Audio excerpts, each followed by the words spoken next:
Anjaran-Drianary Malala Edmond na hoe Edmond mpiompon-trondro eto Abiasy eto amin'ny commune Manazary andohan'ny farian'ny Tasy.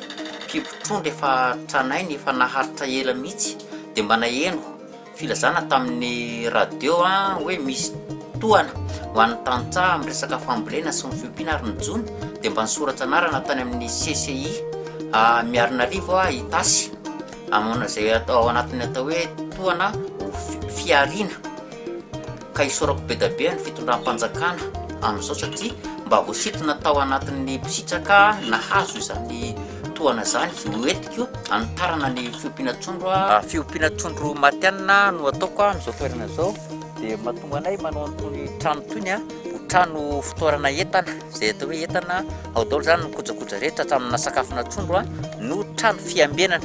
Isa-taona dia mampiditra zana trondro karpa 3,000 isa, ny tilapia 2,000 tamin'ny fantarana izay nazahoako toana tamin'ny fiarina dia lasa niakatra ny zana-trondro nampidiriko 2,000 sy 1 alina isa. Karpa tamin'izay 2,000 sy 1 alina zay dia 4,000 dia ny tilapia 4,000. Ilay zana-trondro nampidirina dia ilay hoe fingera dia efa lehibe ohatran'ny hoe fanondro roatra zao ny habeny fa tsy ilay zana-trondro mbola madinika kely satria hoentina hoe ho fanovana ilay fiompiana amin'izay ny tapa-havelomana mba ho tsara. Toy izao tao anatin'ilay fantarana izay nataoko amin'ny resaka fiompiana raha dobo 3 sy fahitanimbary valabe iray dia izao fa nanisy tanimbary 2 dia dobo 1 lasa ny ampy 3 zany ny fiompiana izay ataoko amin'izao fotoana rehefa nahazo ny tohana fiarina. Ny valabe iray ry foana no nipiko trondro hatramin'izay dia dobo anankitelo ery amin'ny vody tanety eo ambany tanànana eo.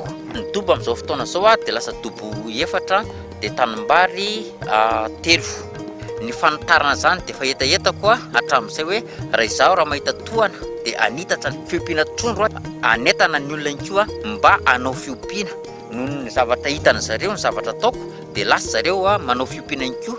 Amin'izay fotoana izay na ny resaka sécuritaire dia lasa voaro satria tsy zaho rery manao fa efa mihamaro ny manao.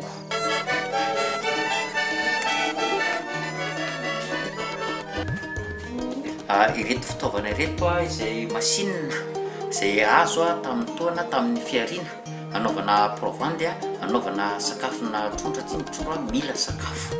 Ny akora anaovana provandy dia ety toerana ihany satria ampy ny akora ety aminay ahitana ny katsaka, ny mangazo, ny soja, misy ny rahan-kena dia ety toerana daholo zany ny akora rehetra izay anaovana ny provandy. Dia zavatra lehibe ka dia isorako ny fitondram-panjakana mijery anay amin'ny resaka hoe fiompiana trondro zay aty amin'ny ndohan'ny farian'ny Tasy.